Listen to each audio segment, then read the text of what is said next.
What more do we know about this NVIDIA announcement and what it tells us about the Trump administration's thinking on export controls?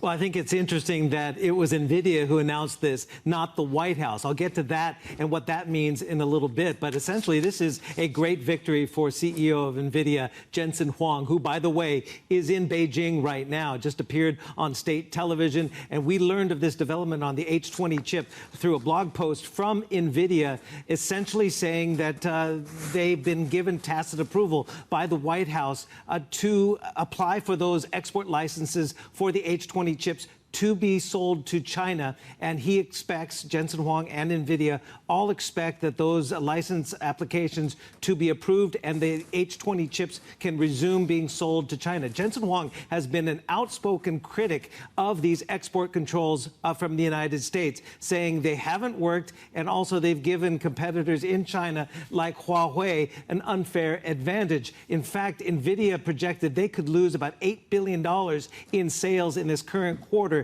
just because of those export controls. They'd also been working on a new chip based on Blackwell architecture to comply with those Trump trade curbs. But now, if the H20 is going to resume sales to China, it would be an interesting development, obviously, and a very fortuitous one for NVIDIA to have two potential chips. Yes, they're scaled back from the most advanced AI chips from NVIDIA, but still, having chips that are compliant with U.S. export controls allowed to go into China is a big development, not only for NVIDIA, but for U.S.-China relations, no doubt.